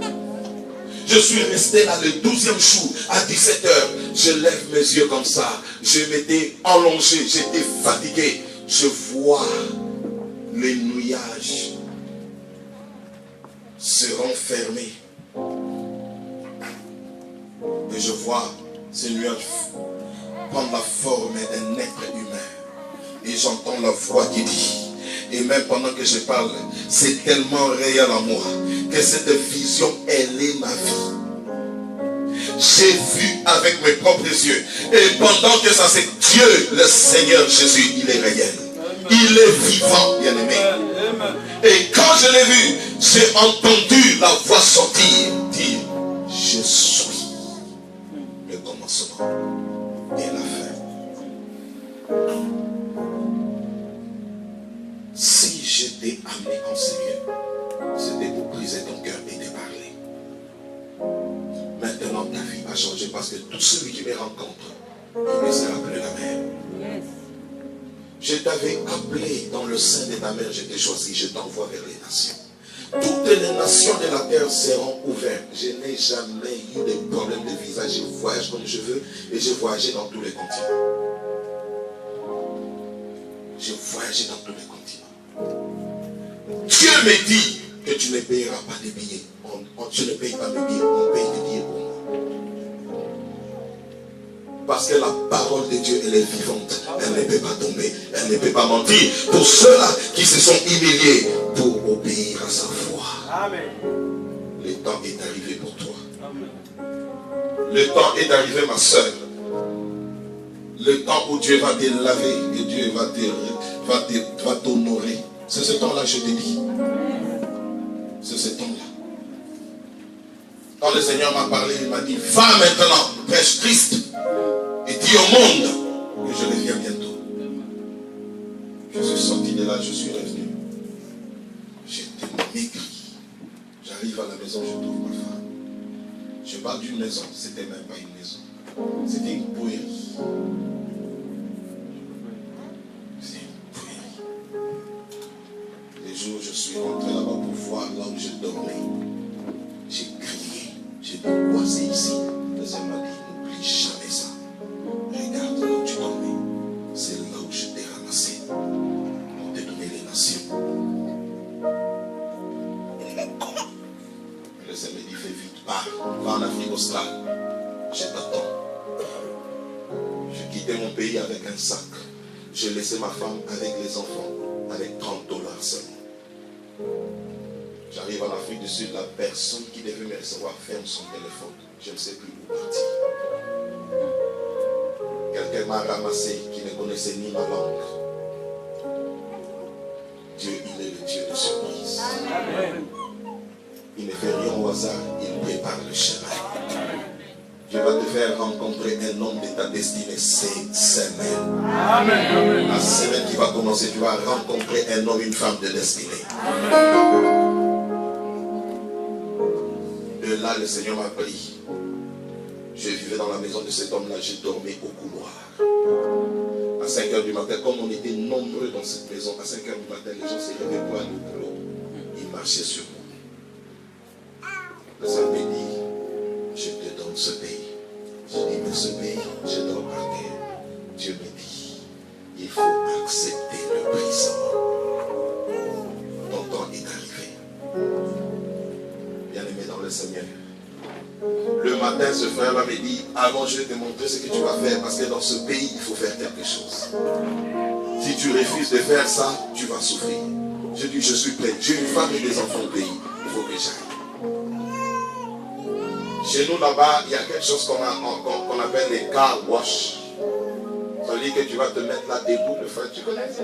Tu vas te mettre debout, tu vas garder une voiture toute la journée sous le soleil. Et on te jette des petites pièces. On m'amène là-bas, on me dit, voilà ce que je vais faire, je suis prêt maintenant de le faire. Parce que lorsque Dieu te brise, bien-aimé, tu vas même accepter pire de l'humiliation. Parce que ton cœur est prêt. Tu ne vis plus pour toi, tu vis pour Dieu. J'ai dit, je vais faire ça. Et automatiquement, pendant que je voulais m'avancer, j'entends une voix qui me dit, Élisée, mon fils, je vais te poser une question, tu me réponds. Il dit, le semeur est sorti pour faire quoi? J'ai dit, le semeur est sorti pour s'aimer. Il me pose la question, les prédicateurs sont sortis pour faire quoi? J'ai dit, il est sorti pour prêcher. Il dit, tu n'es pas de cette race. Tu n'es pas sorti pour venir garder une voiture. Tu es sorti pour prêcher. Si tu commences à prêcher, je vais te donner ce pays. Tu vois les voitures, ça sera tes voitures. Tu en auras comme tu veux. J'ai dit à ce frère-là, le Seigneur vient de me dire que je ne suis pas de cette race. Il dit, tu es orgueilleux. To cut the story short, un miracle était suffisant pour que toute la ville soit touchée. Les gens commencent à venir de partout. Le Seigneur commence à toucher les gens de partout. Le réveil a commencé. Jusqu'à aujourd'hui. Et Dieu ne ment pas parce que les voitures que moi je voyais là, il y en a même que je donne aux gens. Il y en a même que je donne. Je dis, bon, toi prends ça, toi prends ça. Les maisons que j'enviais, j'ai vu dedans. Il y en a même, je n'ai même pas payé, on les donne. Chaque année, comme cette année ici, au mois de décembre, ils font ce qu'on appelle, chez nous les anglophones, on dit Thanksgiving. Ça veut dire qu'il faut bénir le Père spirituel. Et dans mon église, personne ne prend son salaire, ça peut te choquer. Ils amènent leur salaire. Il dit que notre papa va manger. Ils mettent ça, c'est scandaleux. Quand j'invite mes amis, ils viennent dire, mais tu es en train de débrouiller les gens. Je dis, regarde-le. Est-ce que quelqu'un qui est pauvre peut faire ça? Ils ne peuvent pas. Ils sont bénis. Et c'est vrai qu'ils sont bénis. J'arrive à Kounou. Vous connaissez Kounou? C'est là où Mandela est enterré. J'arrive là-bas. Il y a un village à côté là. Je suis en train de prêcher. Son fils était là. C'est lui le roi. Il a écouté ce que j'étais en train de dire. Il dit, nous te donnons cette terre ici. Et là jusqu'à là. Il dit, fais ce que tu veux. C'est là qu'on a construit l'école. Dieu me dit, bâtis l'école ici. Ces gens-là, ils ne connaissent pas Dieu. Ce sont des idolâtres. Ils servent leurs ancêtres. Bâtis l'école. Enseigne-les le Dieu qui s'est révélé à toi. Parce que c'est le véritable Dieu. Le Dieu de la délivrance. On a commencé à faire l'œuvre de Dieu. Et aujourd'hui, je peux me lever ici et dire que Dieu est fidèle. Amen. Je suis devenu fécond. L'école de Dieu, qui est la deuxième dimension, c'est quand Dieu te teste avec ses instructions. C'est quand Dieu commence à te donner des instructions. C'est fais ça. Tu regardes, tu dis c'est difficile. Il t'attend faire. Si tu ne le fais pas, tu rates l'école. Est-ce que tu peux dire à ton voisin, c'est l'école des instructions? Des fois, quand Dieu te donne l'instruction, tu te sens comme si tu vas mourir. Oui, il faut que tu passes par cette mort-là. Wave your hands. Dis merci Saint-Esprit. Do something new in my life. Something new in my life. Something new in my life. Today, something new in my life. Something new in my life. Something new in my life. Oh, Jesus. Do something new. Je dis, fais quelque chose de nouveau dans ma vie. Something new in my life. Something new in my life. Oh,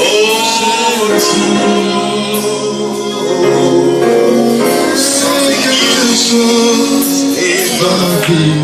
Something new in my life. Something new in my life.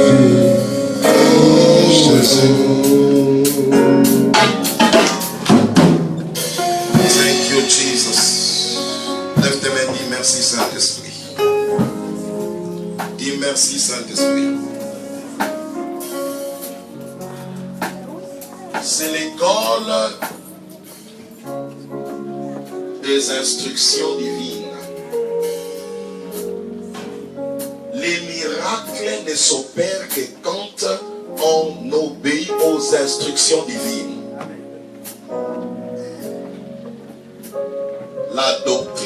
Dieu, c'est pour nous fonder. C'est pour construire la foi de Dieu, la véritable foi en Christ. La révélation, c'est pour révéler le mystère de Dieu. La prophétie, c'est pour orienter. Et les instructions, c'est pour le miracle. Il n'y a pas de miracle sans instruction. Dieu ne peut pas vous faire passer à la troisième dimension, qui est la dimension de la fécondité, de la visibilité, si vous n'entrez pas dans les instructions divines. Si tu obéis à la voix de l'Éternel ton Dieu, et si tu fais tel qu'il a été annoncé, et si tu appliques ce principe de ces préceptes et ces ordonnances, je te donnerai autorité sur les nations. Dieu ne peut donner que quand on a obéi aux instructions. Je n'ai pas vu un homme être élevé car Dieu sans passer par les instructions divines. Il faut obéir à la voix de l'Éternel Dieu. Pour que Dieu fasse quelque chose de nouvel, il faut obéir aux instructions divines. Et quand Dieu donne les instructions, il ne faut pas voir, il ne faut pas regarder à vous-même, parce que les instructions divines sont au-delà des efforts humains. Quand Dieu vous donne l'instruction, ça veut dire que les ressources pour obéir à ces instructions sont divines.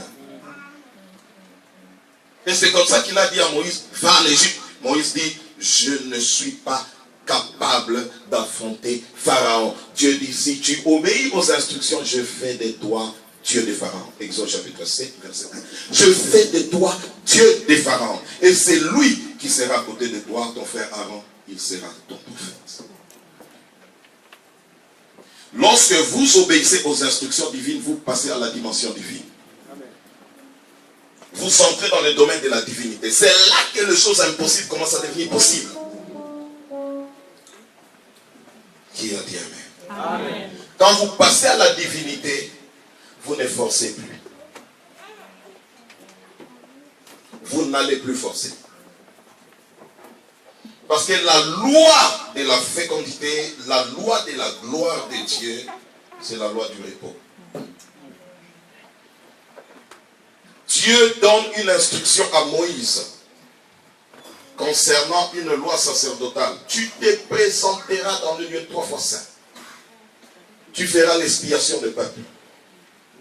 Mais là, dans la présence, tu verras le Shekinah. Le Shekinah veut dire une gloire manifeste. Ça veut dire l'invisible devient visible. Quand Dieu commence à manifester les promesses qu'il vous a dites d'une manière tangible, c'est ça la gloire. Quelqu'un qui vit dans la gloire, c'est celui qui voit la manifestation des promesses de Dieu. C'est ça la gloire. Dieu lui dit, lorsque tu entreras dans ma présence et que tu verras ma gloire, il ne faut pas que tu transpires. Dieu lui interdit de transpirer dans le lieu 3 fois saint. Pourquoi? Parce que la transpiration, c'est le signe de l'énergie physique. C'est le signe des efforts physiques. Or, dans la gloire, on ne fait pas des efforts physiques. C'est la grâce de Dieu. Amen. Je vous ai dit que je fais toutes les stratégies possibles pour avoir une grande église. Je me suis buté jusqu'à ce que la saison était venue. Dieu a donné des églises. Pas une, des églises. Il y en a d'autres qui commencent, je ne suis même pas là. On m'appelle, non, je vais commencer une église ici. Prophète, tu viens, je veux que tu sois mon mentor. C'est comme ça. C'est toujours comme ça. Dieu me dit de te dire que tu ne vas plus suer. Amen.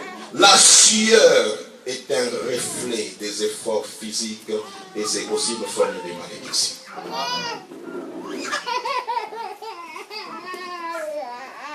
Je prophétise dans cette église que vous allez entrer dans la saison du repos. Amen. Qui a dit amen? Amen. Au 7e jour, Dieu acheva. Et il se reposa. Et c'est ce qu'on appelle le sabbat. Mais il y a un autre repos. Quand on est fatigué. On a travaillé, on n'a pas fini, on est fatigué, on se repose. Beaucoup de gens ont commencé des projets. Ils n'ont pas terminé parce qu'ils étaient fatigués. Tu es maintenant fatigué, tu dis ce ministère-là va me tuer. Cette femme-là, elle doit partir. Il y en a marre, il faut laisser. Tu es fatigué, bien-aimé. C'est parce que tu n'as pas compris que Dieu voulait d'abord forger la vraie foi en toi pour que tu nages dans le repos. Il y a un repos parce qu'on est fatigué. Mais il y en a un autre parce qu'on a accompli ce qu'on voulait.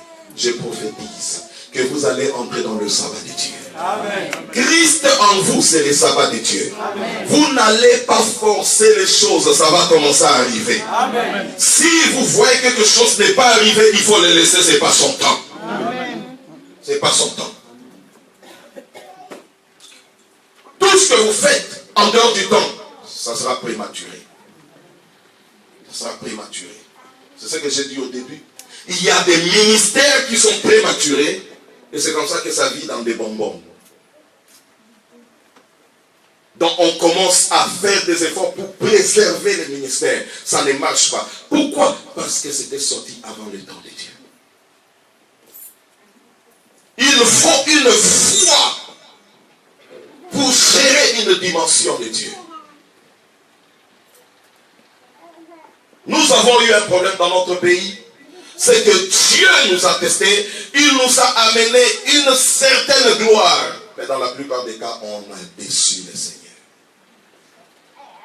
Dieu suscite une génération restaurée, capable de marcher avec la couronne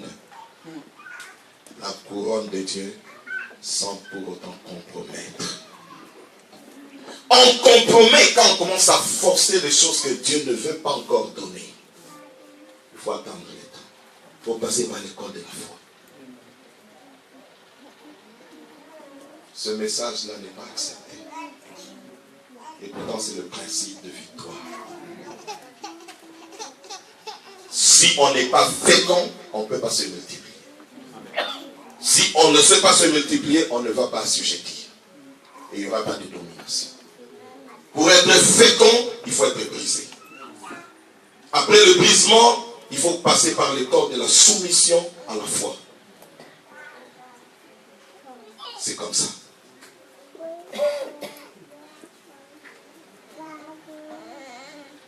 Gloire à Dieu. Et finalement, après que Dieu ait testé votre foi, il sait maintenant que votre foi est à la hauteur de gérer les choses. Aussi longtemps que l'héritier est encore enfant, aussi longtemps que l'héritier est encore enfant, ça veut dire quelqu'un qui n'est pas exercé pour gérer.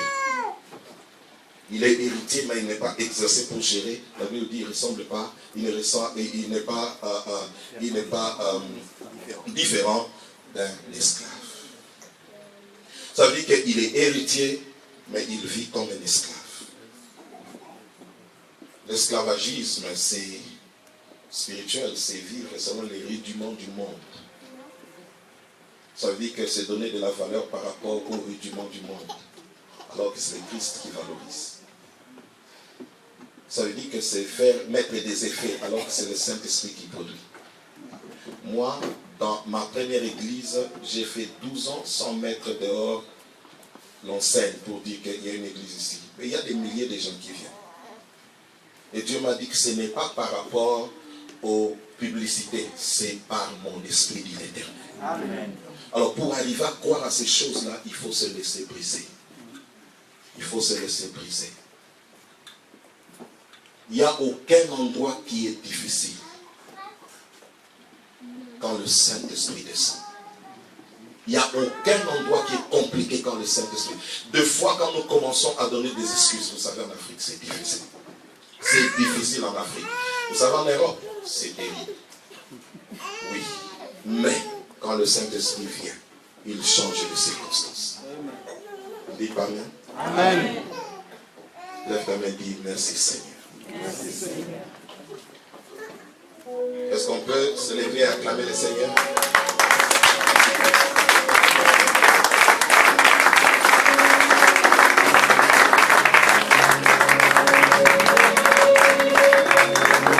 La dernière étape, c'est l'étape où tu commences maintenant à porter des fruits. Dans le livre de Matthieu chapitre 3, le verset 17, la Bible dit, et voici une foi fit entendre du ciel ces paroles, celui-ci est mon fils bien-aimé à qui j'ai mis toute mon affection.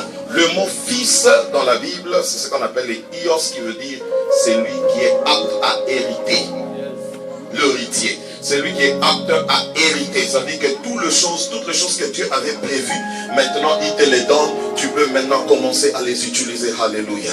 Je vois cette saison venir dans la vie de quelqu'un, je vois cette saison apparaître dans le ministère de quelqu'un. Le temps est arrivé pour vivre maintenant comme un héritier de Dieu. Parce que le monde attend avec un ardent désir la manifestation de fils de Dieu. Car le monde a été soumis dans la compromission. À cause de cela, Dieu va susciter, va révéler des fils de Dieu et des filles qui sont ici aujourd'hui. Si tu as souffert dans ta vie, je viens te dire que cette souffrance n'était pas par rapport à ton péché, mais c'était une école de foi. Ton temps est arrivé pour que tu entres dans ta destinée. Je prophétise dans cette église que ta foi est en train. D'ailleurs, je vois dans mon esprit comme je vois I see like a wheel turning like this. Je vois comme une roue qui est en train de tourner. Le Seigneur me dit qu'il y a plusieurs qui sont ici, leur foi a commencé à grandir. Il y a une foi qui grandit ici. Et cette foi qui grandit change l'atmosphère spirituelle de ta vie. Tu vas voir les choses impossibles et bien devenues possibles aujourd'hui. Qui a dit Amen? Et tu monteras, personne ne t'empêchera. Tu perceras là où personne n'a percé. Parce que tu es passé par le corps de la foi. Tu es digne de posséder l'héritage de Dieu. Tu vas régner là où les autres ont échoué. Si tu le crois, lève tes mains, dis je le crois. Dis à ton voisin, ton temps de régner est arrivé. Dieu a déclaré une parole. Celui-ci est mon fils. Dieu dit que c'est toi. Si le doigt de Dieu te pointe, personne ne peut changer cela. Si Dieu a choisi ce jour pour ce ministère, personne ne changera cela. Tous ceux-là qui sont ici sous l'onction de ma voix, Dieu dit que c'est le temps. L'Éternel dit c'est le temps. Alléluia. Le temps de la fécondité, c'est le temps de l'influence. C'est quand tu rigoles seulement, tout le monde est béni. Tu rigoles seulement, tout le monde est béni. My God, my God, my God, my God. Le Seigneur me dit que ton temps est arrivé. Amen. La graine, cette graine-là qui est mort, ce grain plutôt qui était mort, ce grain qui avait accepté la mort. La Bible dit ici, le grain qui est tombé à terre ne meurt pas, il ne peut pas porter de fruits. Toi qui as accepté l'humiliation, tout le monde a parlé contre toi, ton temps de la résurrection est arrivé. Je dis que ton temps de la résurrection est arrivé. Lève tes mains, dis mon temps de la résurrection est arrivé. Oh yes Lord, dis que mon temps de la résurrection est arrivé. Et la fécondité produit toujours des solutions. La fécondité, quand tu deviens fécond, tu commences à porter des fruits. Tu ne portes pas des fruits comme tout le monde. Tu portes des fruits qui produisent des solutions. La Bible dit dans le livre de Matthieu 20, verset 6, la Bible dit que celui qui est grand devient le serviteur de tout. La grandeur, c'est servir. Il y avait une femme qui s'appelait Sarah. Elle était stérile quand Dieu l'a visitée. Elle a engendré Isaac. Isaac, c'est le fruit de la puissance du Saint-Esprit. Tout ce qui est né de l'Esprit est Esprit. Et tout ce qui est Esprit triomphe du monde. Amen. Lorsque Dieu fait de toi fécond, tu triompheras. Amen. La Bible dit, comme Isaac, nous sommes tous fils de la promesse. Différents d'Ismaël, qui est le produit de la pensée de l'homme. Ton ministère, quel que soit les niveaux, quelle que soit la grandeur, si c'est Isaac, même le couteau d'Abraham ne pourra pas te tuer. Même le couteau d'Abraham, ton père. Même le couteau d'Abraham ne pourra pas te tuer. Qui a dit Amen? Amen.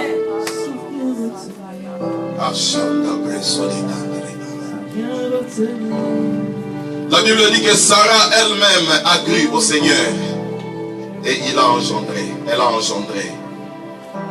Dieu a apparu à Abraham quand il avait 90 ans. Il lui dit, Abraham, il dit, Abraham, je suis El Shaddai, le Dieu Tout-Puissant. Tiens-toi dans ma présence, sois intègre. Je rendrai ton nom grand. Je te multiplierai.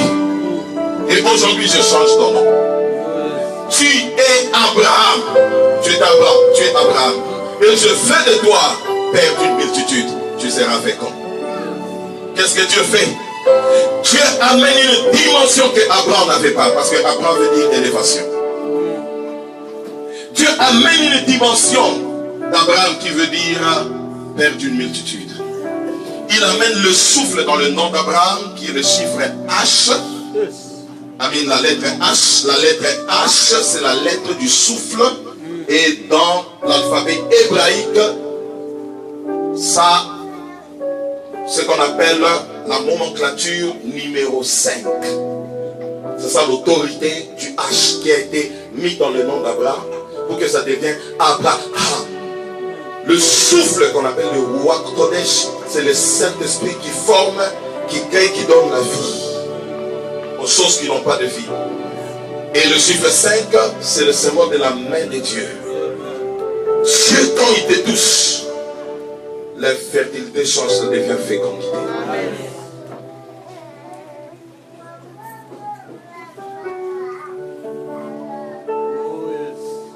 Lèvons nos mains, commençons à adorer le Seigneur.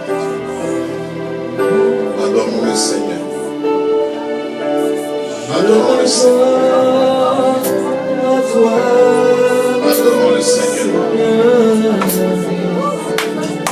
Je veux vivre à toi, Seigneur. Je me donne à toi, Seigneur. Je veux vivre à toi, continuons de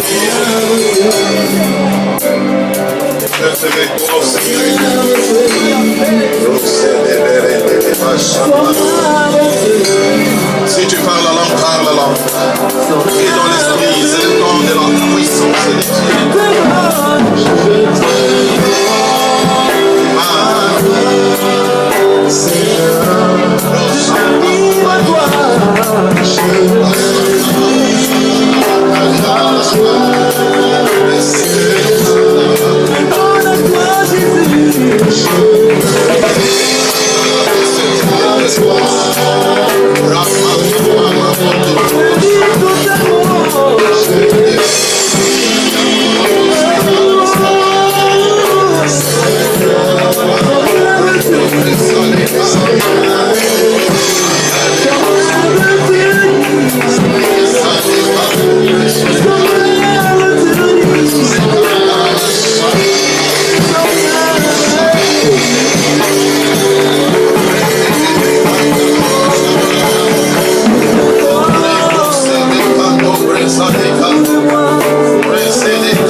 Saint-Esprit me dit qu'il y a un mouvement puissant de réveil qui arrive. Il y a un mouvement puissant de réveil qui arrive. Il y a un mouvement glorieux de réveil qui arrive. Des hommes et des femmes qui vont être loin d'une manière extraordinaire.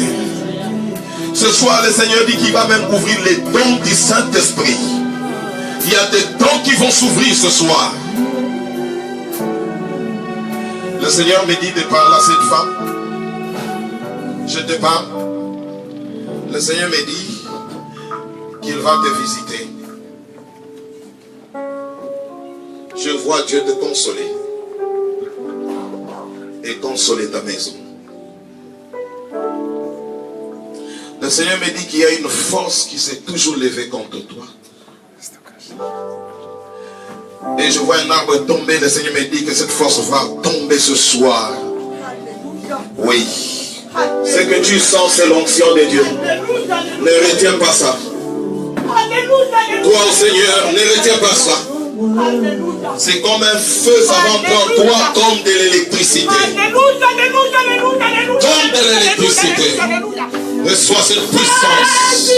Reçois cette puissance. Il y a une personne ici, tu as une douleur au niveau de ton dos. Ça revient, ça part. Le Seigneur me parle que c'est un problème de rein. C'est un problème de rein. Il faut faire très attention. Je vais prier pour toi aujourd'hui. Si tu sens ces choses-là, je vais prier pour toi. Le Seigneur va te guérir aujourd'hui. Parce que je te vois faire des dialyses. Ces choses-là ne doivent pas arriver. Dieu veut te guérir. Il y a une femme ici, tu as un problème d'infection.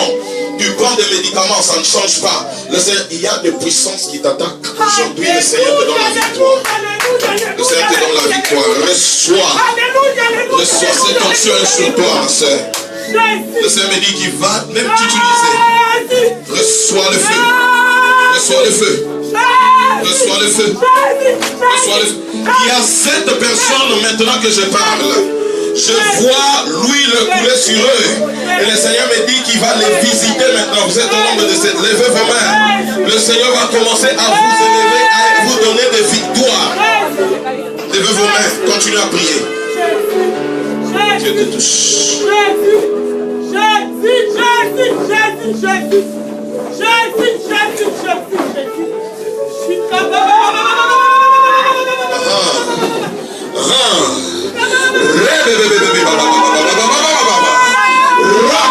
C'est ton temps. Reçois mon frère. Reçois, c'est ton temps. C'est ton temps. Soyez branchés. Soyez connectés, soyez branchés. Levez vos mains. Soyez branchés. Je vois qu'on lave des mains et on met de l'or dans tes mains. Je vais prier pour toi, viens ici. Alléluia, Jésus. Alléluia, Jésus. Alléluia, Jésus. Alléluia, Jésus. Il y a une femme qui a des cheveux courts là-bas. La femme là avec les cheveux courts vient.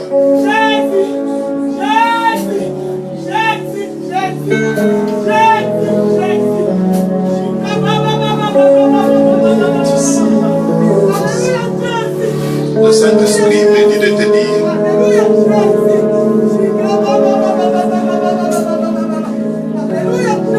Où est ta maman? Hein? Est-ce que tu as parlé avec maman ces derniers temps? Parce que je suis en train de te voir comme si vous êtes en train de pleurer, maman. Le Seigneur me dit qu'il faut qu'on prie pour maman. Parce qu'il y a des forces, des esprits de mort qui poursuivent maman. Et il y aura des maladies qui vont commencer à se répéter. Le Seigneur me dit que nous devons prier pour ta maman. Et c'est pourquoi tu es venu ici.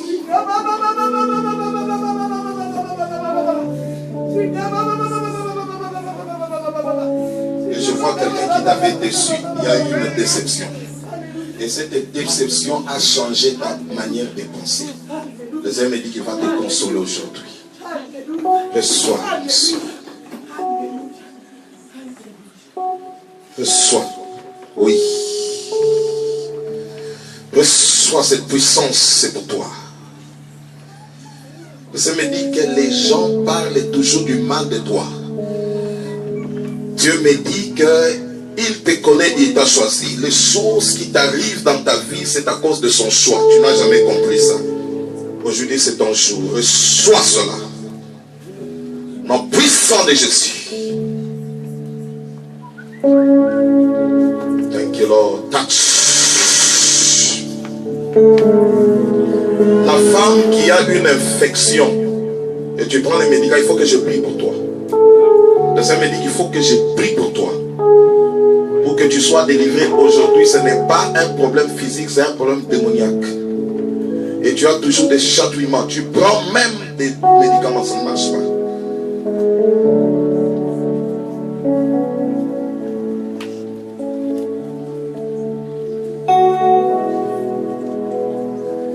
Reçois cette onction. Lèvons-nous.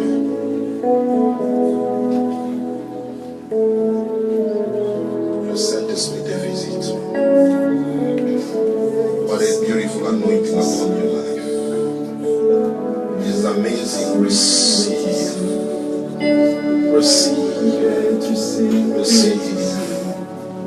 Receive right now. Receive. Oui. Papa, viens, je prie pour toi.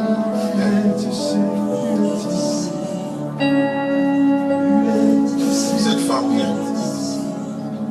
Tu pleures pourquoi?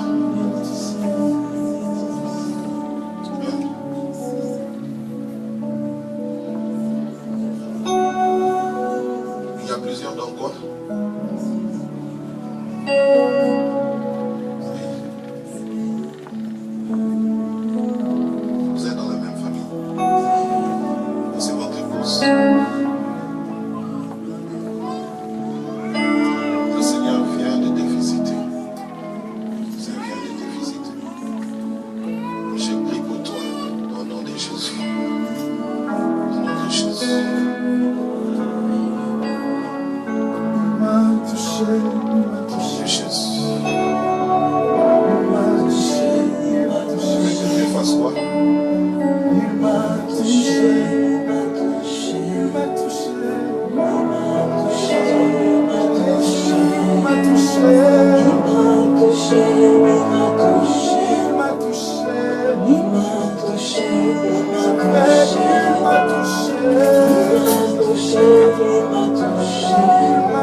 Alléluia.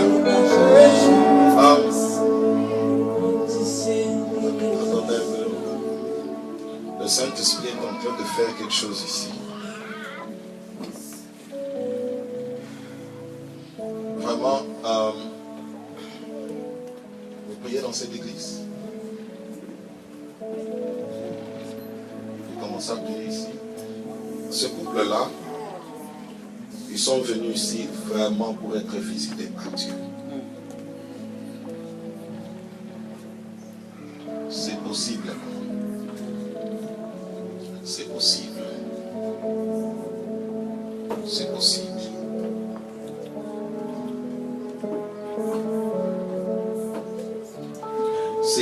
Ce que tu es en train d'expérimenter, c'est une réclamation. Et cette réclamation, je le vois du côté de ton père. Je le vois du côté de ton père. Et ça me dit qu'il va te donner la victoire aujourd'hui. Tu vois ça? Dieu va te donner la victoire.